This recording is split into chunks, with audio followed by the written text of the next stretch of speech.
So if you go back to the late 1980s, there was this economist, John Williamson, and he drafted this list of 10 policy recommendations. It was supposed to be like the ultimate foolproof recipe for economic salvation. Right. Especially for developing countries. Yeah, exactly, particularly in Latin America, which was just completely drowning in debt at the time.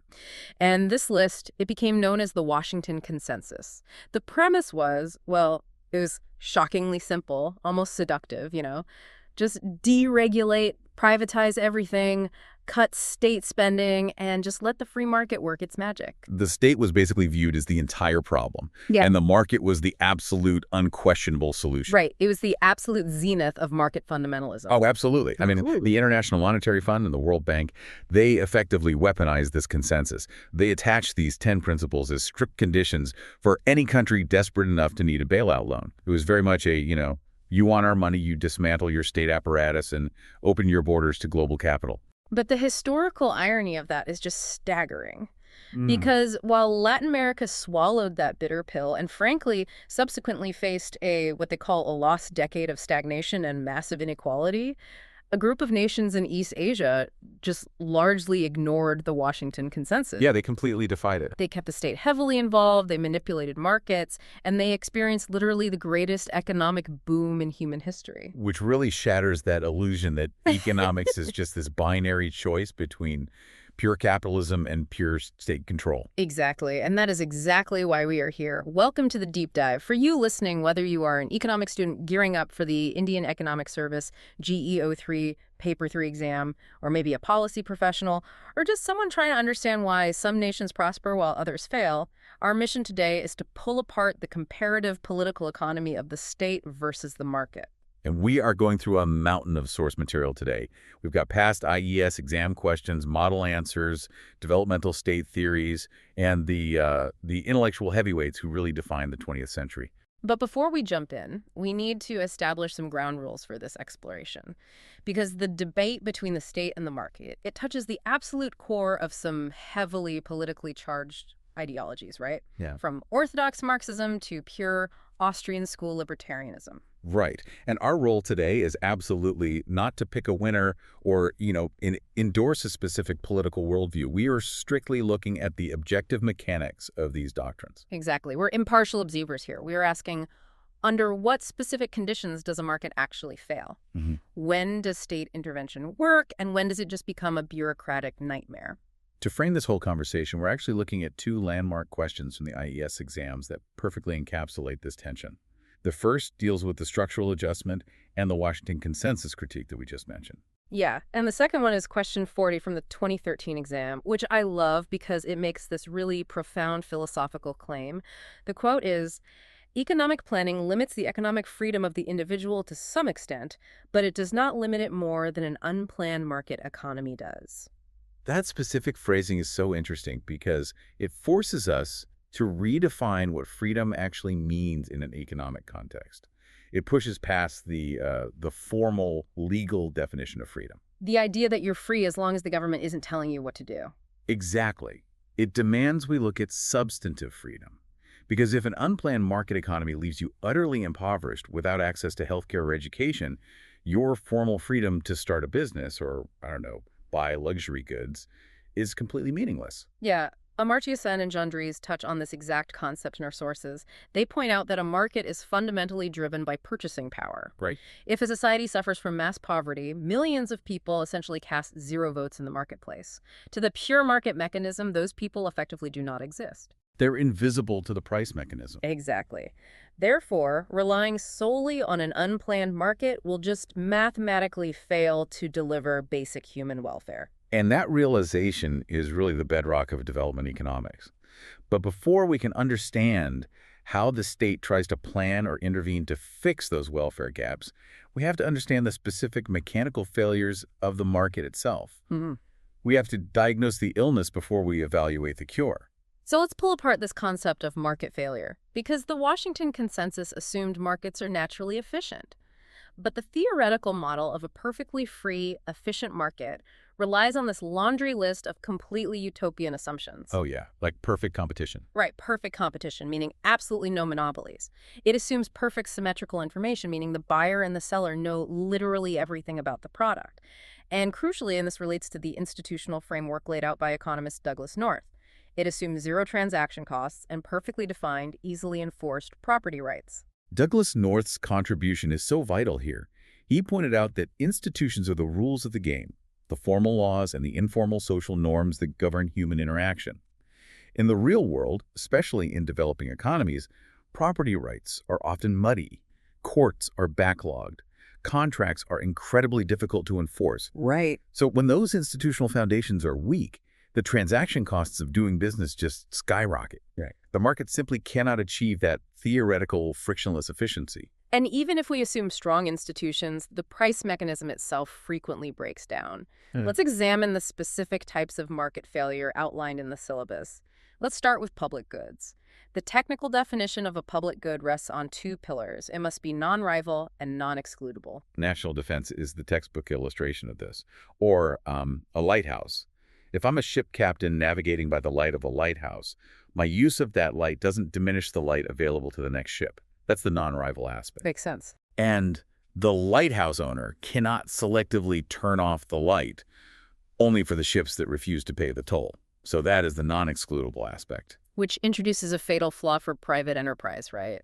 The free Right. rider problem. Because if you're a rational, self-interested actor and you know you cannot be excluded from the benefits of the lighthouse once it's built, your optimal strategy is to just refuse to pay and wait for someone else to fund it. Precisely. And because every rational actor makes that exact same calculation, the private firm realizes it can never collect enough revenue. So the lighthouse simply never gets built, even though every single ship desperately needs it. Yeah, the market completely fails to provide a critical asset. And this is what necessitates state intervention. The state has the coercive power to levy taxes, effectively forcing everyone to overcome the free rider problem, and then it provides the public good directly. Okay, building on that, we hit the second major failure, which is externalities. This is when the transaction between a buyer and a seller spills over and affects a third party who had absolutely no say in the matter. And we have to look at the mechanics of negative externalities, like industrial pollution, through the lens of divergence between private and social costs. Let's say a massive chemical plant is producing fertilizer. Yeah. The factory owner calculates their private marginal cost, the wages of the workers, the cost of raw ammonia, the electricity bill. They base their pricing and production levels entirely on that internal ledger. What they do not include is the cost of the toxic runoff they are piping into the local river. Which destroys the livelihood of downstream fishermen, causes chronic respiratory illnesses in the neighboring town. Exactly. Because the factory isn't paying for the ruined fish or the hospital bills, their private cost is artificially low. The market price for the fertilizer ends up being cheaper than it actually should be. And because it's artificially cheap, consumers buy more of it, the factory overproduces. Right. If we were mapping this on a graph, the social marginal cost curve, which includes all those environmental and health damages, sits much higher than the private marginal cost curve. And the gap between those curves creates what we call a deadweight loss. So society as a whole is actually losing welfare because resources are being misallocated to produce a good that destroys more value than it creates. The market is effectively lying about the true cost of production. Wow. Okay, so the classic corrective response to this was formulated by Arthur Pigou, right? The Pigouvian tax.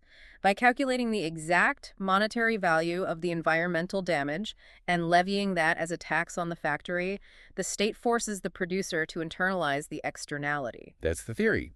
The private cost rises to meet the social cost, the price of fertilizer goes up, consumer demand drops, and production falls back to a socially optimal level. Though we should definitely note, Ronald Coase offered a brilliant counter-argument to Pigou, the Coase theorem. Yeah. Yes. Coase suggests that if property rights are perfectly defined and transaction costs are zero, the factory owner and the fisherman could just negotiate a private settlement without any state taxes. Like, if the fishermen owned the river, the factory would have to pay them for the right to pollute. Yeah, or if the factory owned the river, the fisherman could pay the factory to reduce output. Either way, the market supposedly finds the efficient outcome. But that loops us right back to Douglas North's institutional critique. Because in reality, transaction costs are never zero. It is impossible for 10,000 individual fishermen to collectively negotiate with a massive multinational chemical corporation. The legal fees alone would be Oh, astronomical. astronomical. Therefore, the Coase theorem, while theoretically elegant, often fails in practice, bringing us back to the necessity of state regulation. That leads us to the third failure, natural monopoly and market power. Because the theoretical free market thrives on fierce competition. But certain industries have incredibly high fixed costs and massive economies of scale, like a national electricity grid or a railway network. It makes absolutely no sense to have 5 different competing water companies laying 5 different sets of water pipes under the exact same city street. None at all. So the most efficient setup is a single provider, a natural monopoly. But the moment a private profit-maximizing firm gains monopoly control over an essential service like water or electricity, their incentive shifts. Dramatically.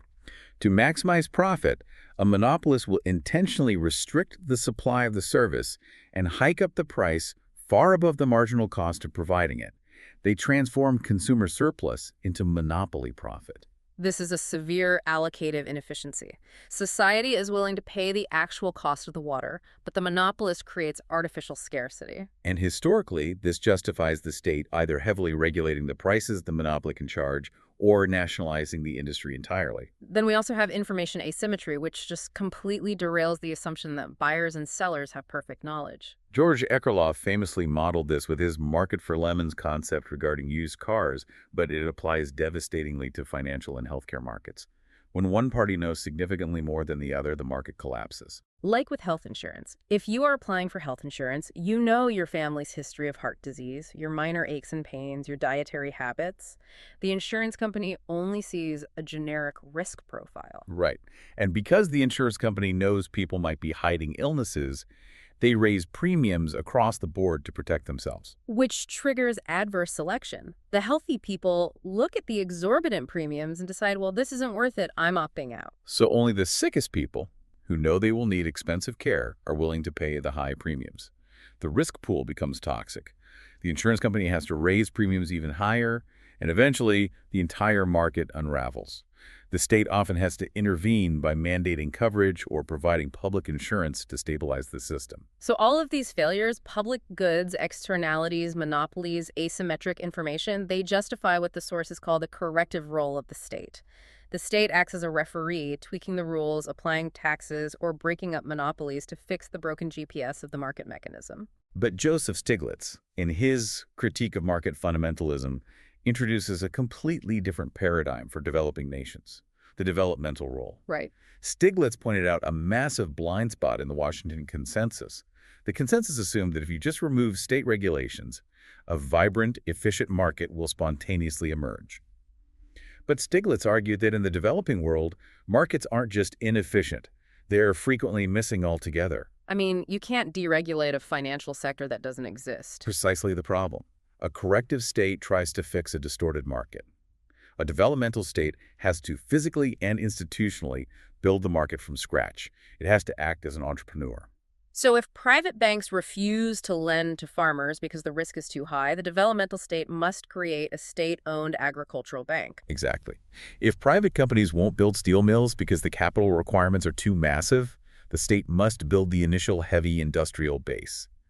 It's about creating capacity, funding basic research, and laying down the institutional infrastructure, the roads, the property registries, the educational systems that eventually allow private markets to function. Now, I have to introduce some heavy pushback here, because we have spent significant time diagnosing market failure and outlining how the state can theoretically step in as a benevolent referee or a visionary builder. But this assumes the state is an omniscient, purely altruistic entity. What about government failure? Public choice theory. Yes, pioneered by economists like James Buchanan. It tells us that politicians and bureaucrats are just as self-interested as corporate CEOs. It is a vital counterweight to everything we've discussed. Government failure is the dark mirror of market failure. Just because a market produces a suboptimal outcome doesn't automatically mean state intervention will improve it. Sometimes the cure is infinitely worse than the disease. Let's look at regulatory capture. An agency is set up to regulate the telecom industry to prevent monopoly pricing. But over time, the telecom companies use their massive profits to lobby the politicians, fund their campaigns, and essentially stack the regulatory agency with former telecom executives. The regulators end up protecting the monopolies from new competitors rather than protecting the consumers. Exactly. And you also have the problem of massive rent seeking. When the state has the power to grant licenses, allocate subsidies, or impose tariffs, the rational strategy for a business is no longer to innovate or improve their product. Right. The rational strategy is to spend millions of dollars lobbying the government to secure a monopoly license or a protective tariff. They are seeking rents, unearned profits generated by state privilege rather than market competition. This drains immense capital and talent away from productive activities. Furthermore, bureaucrats face a severe lack of incentives. I mean, if a private company builds a product nobody wants, they go bankrupt. The market ruthlessly eliminates inefficiency. But if a government department launches a massive infrastructure project that goes triple over budget and serves no economic purpose, the department doesn't go bankrupt. They just request a larger budget next year. There's no hard budget constraint. Exactly. And therefore, massive misallocation of resources can persist for decades. This creates the ultimate policy dilemma.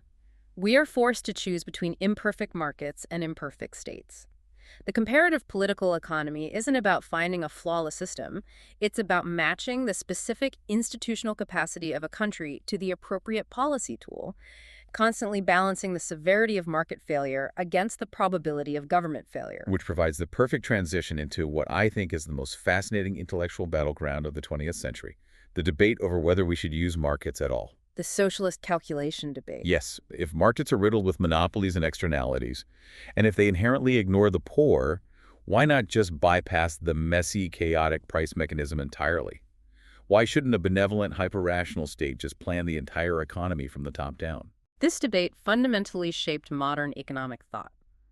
Following the Russian Revolution, a massive theoretical question emerged. Could a centrally planned socialist economy ever match the efficiency of a capitalist market? In the 1920s, the Austrian economist Ludwig von Mises threw down the gauntlet. He argued that rational economic calculation under socialism was not just difficult, it was theoretically impossible. Right. Mises pointed out that in a pure socialist system, the state owns all the means of production. The factories, the mines, the land. Because there is no private ownership, there is no market exchange of these capital goods. And without market exchange, there are no market prices for capital goods. If you don't know the price of steel versus the price of aluminum, how can a central planner possibly know which material is more economically efficient for building a bridge? They can't. Exactly.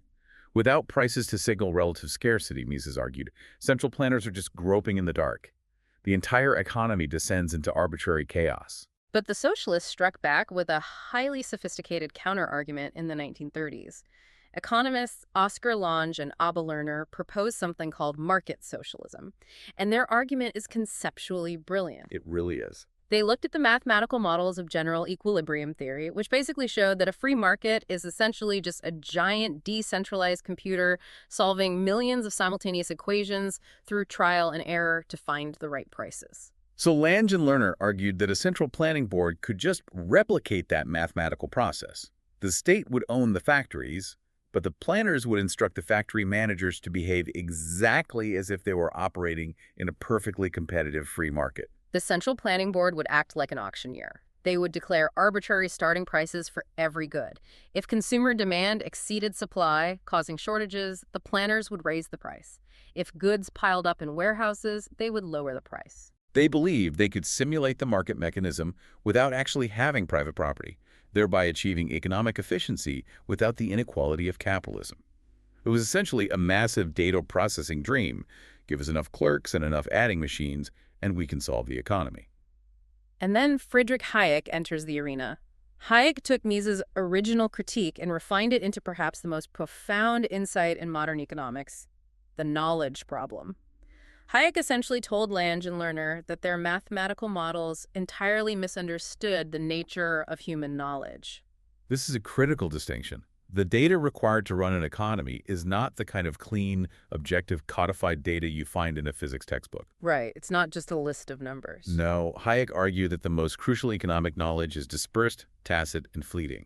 It is the knowledge of the particular circumstances of time and place. It's the local bakery owner who notices that flour shipments are arriving a day late. Or a foreman on a factory floor who realizes a specific machine operates 5% faster if you use a slightly different grade of oil. This localized knowledge exists solely in the minds of millions of individual actors, and it changes minute by minute. You cannot possibly write down all of that tacit knowledge, put it in a memo, mail it to a central planning board in the capital city, have them process it, calculate a new equilibrium price, and send instructions back down to the factory floor before the circumstances have completely changed again.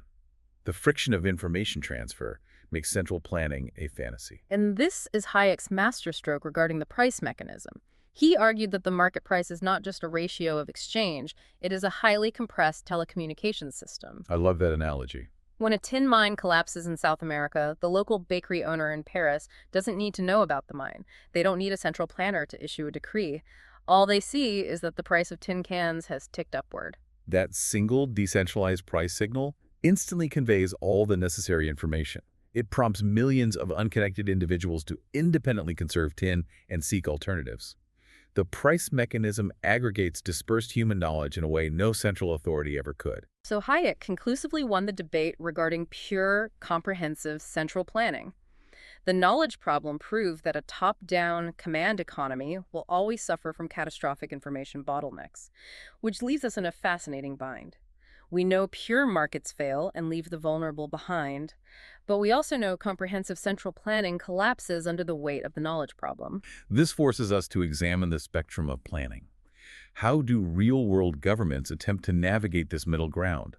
The source material draws a sharp distinction between imperative planning and indicative planning. Let's analyze imperative planning first, often called directive planning. This is the model that largely ignored Hayek's warning. The Soviet Union's Gosplan is the historical archetype. Under imperative planning, the central authority relies on physical targets and mandatory commands. The state formulates a comprehensive plan that carries the force of law. The planners literally dictate that a specific factory must produce 10,000 tractors next year. To achieve this, the state institutes physical controls, rationing of raw materials, rigid supply quotas, and strict price ceilings. The market mechanism is actively suppressed and replaced by bureaucratic fiat. But the political economy of this system creates monstrous, perverse incentives. Because factory managers are severely punished if they fail to meet their physical quotas, they engage in massive information asymmetry against the central planners. Right, they intentionally underreport their factory's true capacity so they get easier targets. They hoard vital raw materials just in case supply chains break down. And because the targets are purely quantitative, like produce 10,000 tons of nails, the managers sacrifice all quality. You get these famous stories of Soviet factories producing massive, unusable, heavy nails simply to meet the tonnage quota, while completely ignoring the consumer demand for smaller roofing nails. Imperative planning leads to immense supply-side rigidities. The system is structurally incapable of adapting to rapidly changing consumer preferences or technological shifts. The alternative to this rigid command structure is indicative planning. And the historical pioneer here, deeply explored in our developmental state sources, is the French Commissariat du Plan, established after World War II. Indicative planning is a brilliant institutional compromise. It acknowledges the necessity of market prices, but recognizes that markets can be short-sighted. The defining characteristic of indicative planning is that it is non-coercive. The state does not dictate mandatory quotas to private firms. Instead, the state acts as a macroeconomic forecaster and a coordinator. The French model relied heavily on a process called consultation. Exactly. The government brings together a massive roundtable, industry leaders, trade union representatives, consumer groups, and state technocrats. Together, they share information and build a consensus on broad national targets. They might collectively agree, our national priority for the next 5 years is to modernize the energy grid and expand the aerospace sector. But the government doesn't force any private company to build airplanes. Instead, they use soft power. They guide the private sector using fiscal and monetary incentives. The state might offer subsidized credit, tax holidays, or priority access to foreign exchange for firms that voluntarily align their investments with the national indicative plan. It's essentially a massive nudge. By sharing comprehensive data and demonstrating a credible commitment to a specific growth path, the state reduces the uncertainty for private investors. And crucially, indicative planning bypasses Hayek's knowledge problem because the market mechanism remains fully operative. Yes. The individual firm still retains the ultimate autonomy to make decentralized decisions based on price signals. They are just operating within an environment where the state has tilted the incentive structure toward national priorities. We can actually trace this exact evolution from imperative leaning to indicative in the Indian planning experience. Following independence, India adopted a model heavily influenced by Soviet-style comprehensive planning, though operating within a mixed economy framework. The early five-year plans under the Planning Commission sought to command the heights of the economy. It manifested as the infamous license permit Raj. While the private sector existed, it was smothered by directive controls. A private industrialist couldn't expand their factory capacity, introduce a new product line, or import foreign machinery without navigating a labyrinthine bureaucracy to secure a government license. The state attempted to centrally allocate capital and dictate production patterns, which led to the exact inefficiencies Hayek predicted: rent-seeking, massive delays, and a chronically low rate of growth. The structural transformation away from this system culminated recently in the transition from the Legacy Planning Commission to Inti Aayog. This represents a paradigm shift toward indicative planning and the developmental state model.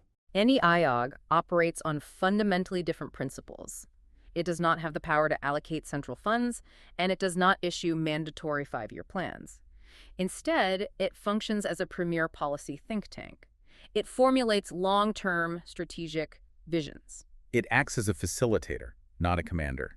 It embodies cooperative federalism, recognizing that in a complex, modern economy, top-down directives fail. It focuses on creating an enabling environment. It nudges private investment towards strategic sectors like green hydrogen, semiconductor manufacturing, and advanced pharmaceuticals through mechanisms like PLI's production-linked incentives. Just to clarify for our listeners, a PLI is essentially a targeted subsidy, but the crucial mechanism is that the financial reward is directly linked to the volume of incremental sales of goods manufactured domestically. The state isn't just handing out free money. It is rewarding proven, decentralized market performance in sectors deemed vital for national security and growth.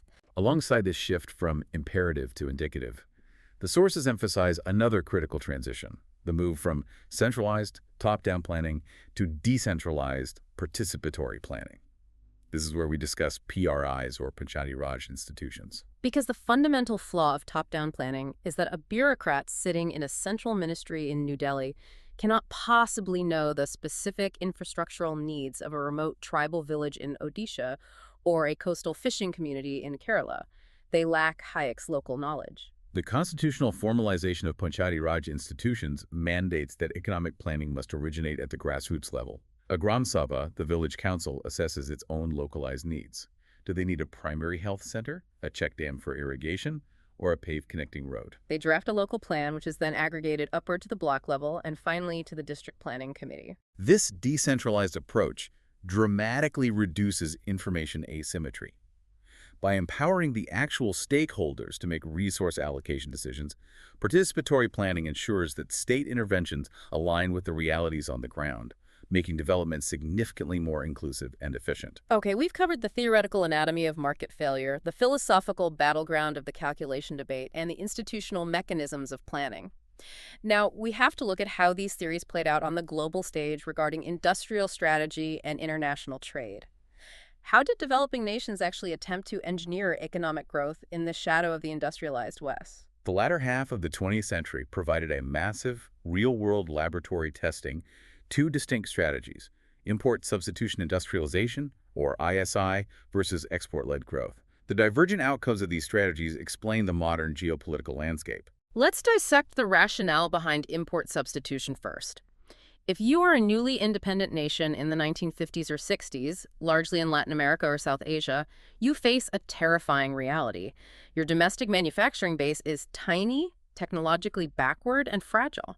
If you completely open your borders to free trade, the massive, highly efficient multinational corporations from the West will flood your market with cheap consumer goods. Your domestic industries would be annihilated before they even had a chance to develop. This fear drove the widespread adoption of the infant industry argument, originally championed by Alexander Hamilton and Friedrich List. The logic is defensive. A developing nation must build high tariff walls, impose strict import quotas, and heavily restrict foreign direct investment. The state essentially builds a fortress around the national economy. The goal is to substitute goods that were previously imported with goods manufactured domestically.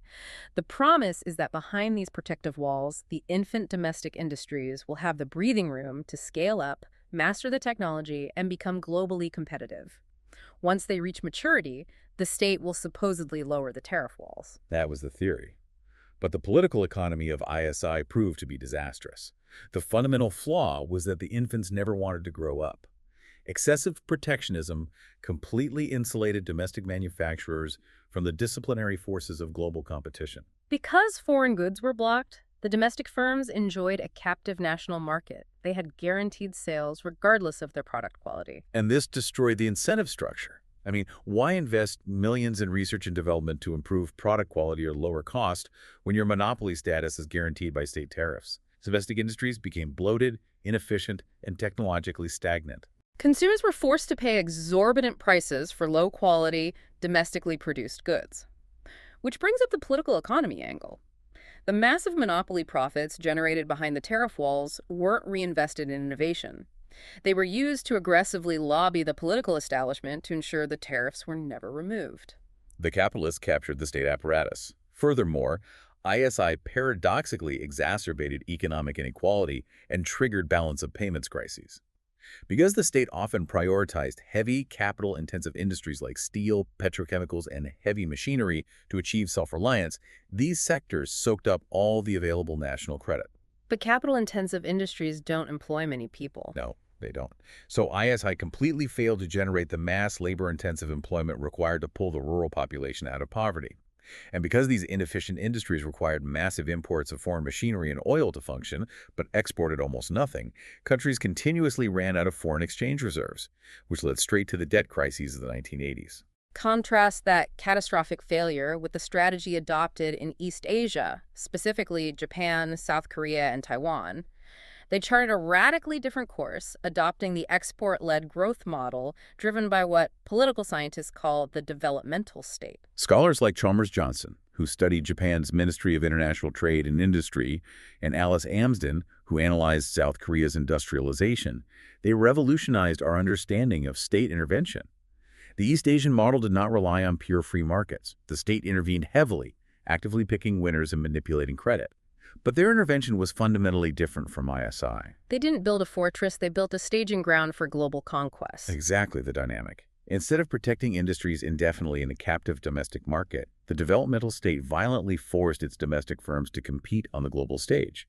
The state offered massive support, subsidized credit, tax breaks, and temporary protection. But that support was strictly conditional on export performance. Alice Amsden emphasizes this concept of disciplining capital. The South Korean government, for instance, would summon the heads of the massive business conglomerates, the taeballs. The state would essentially say, we will give you the capital to build a world-class shipbuilding industry. But if you do not hit rigorous, internationally benchmarked export targets within 3 years, we will ruthlessly cut off your credit and let you go bankrupt. The state used the global market as an objective, unbribable mechanism to test the efficiency of its own interventions. If a firm couldn't sell its products to Western consumers, it meant the product was inferior, and the state withdrew support. This performance-based intervention forced East Asian firms to relentlessly innovate, absorb foreign technology, and maximize efficiency. It combined the strategic vision of state planning with the ruthless efficiency of market competition. This stark contrast between the failure of Latin American ISI and the triumphs of East Asian export-led growth brings us back to our opening hook, the Washington Consensus. When the ISI models collapsed in the 1980s, triggering massive debt defaults, the IMF and World Bank stepped in with structural adjustment programs. The Washington Consensus was the policy manifestation of market fundamentalism. It diagnosed the failure of ISI not as a failure of bad state intervention, but as proof that all state intervention is inherently destructive. The structural adjustment conditions demanded immediate macroeconomic stabilization, slashing fiscal deficits, eliminating food subsidies, aggressively deregulating the financial sector, and blindly opening capital accounts to foreign speculative flows. But the results, as critiqued by Joseph Stiglitz and other post-Washington Consensus economists, were devastating for much of the developing world. Stiglitz pointed out that applying pure free market principles to developing nations ignores the fundamental realities of institutional capacity. Right. The Washington Consensus demanded rapid privatization of state assets before regulatory bodies were established. This didn't create competitive markets, it simply transferred state monopolies into the hands of private oligarchs, leading to massive corruption and price gouging. It also mandated deep cuts to state spending. But when a developing nation slashes its budget to appease international creditors, they don't just cut bureaucratic waste. They cut investments in primary education, rural healthcare, and physical infrastructure. By destroying the state's capacity to invest in human capital, the structural adjustment programs effectively destroyed the foundation required for long-term economic growth. The post-Washington Consensus recognizes this. It acknowledges that while macroeconomic stability and market mechanisms are essential, sustainable development requires a robust, capable state that can provide safety nets, regulate complex financial markets, and actively address the severe distributional failures of capitalism. Which introduces a fatal dilemma for modern governments, specifically highlighted in the 2020 IES exam question regarding privatization and the welfare state. The question asks, can disinvestment, the selling off of public sector enterprises, coexist with the ideals of a welfare state?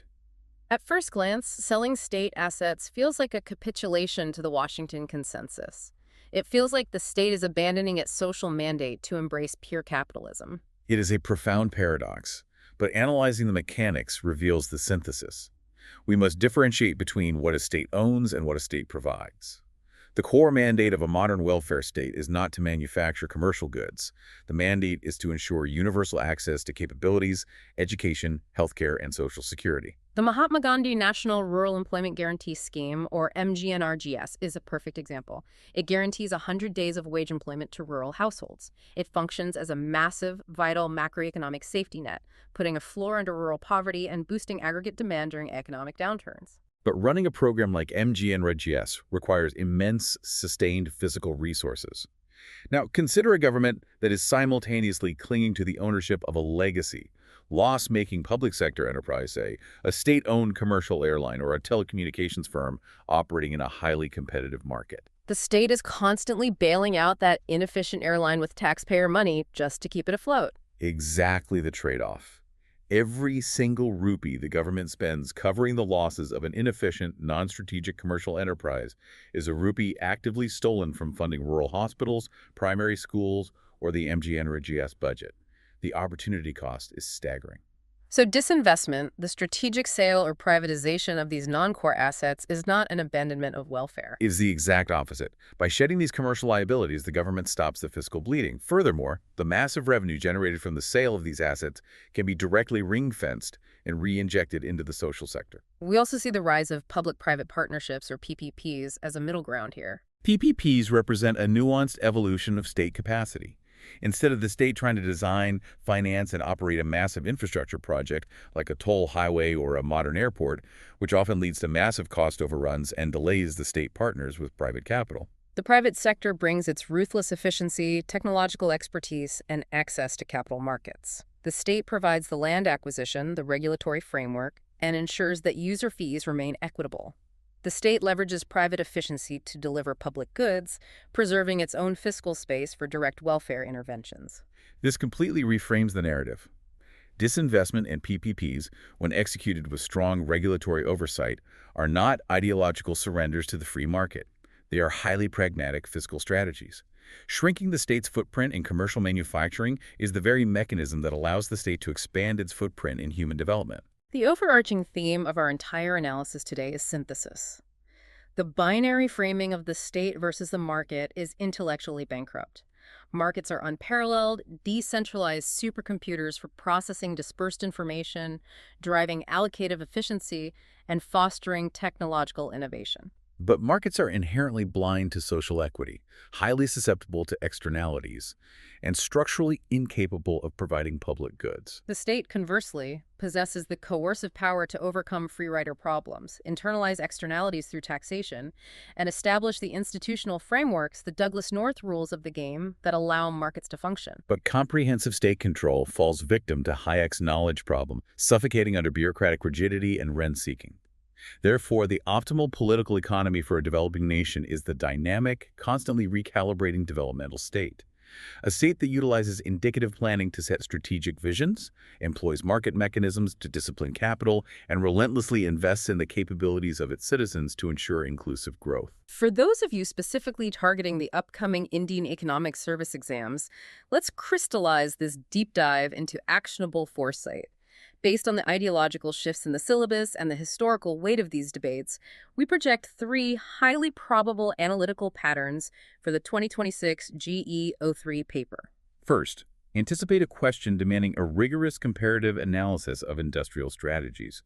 You must be prepared to contrast the theoretical rationale of import substitution industrialization with its actual political economy outcomes, using Latin America as the historical baseline.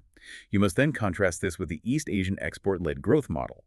The key differentiator you must highlight is the concept of conditional, performance-based state subsidies. Second, prepare for a critical evaluation of the Washington Consensus.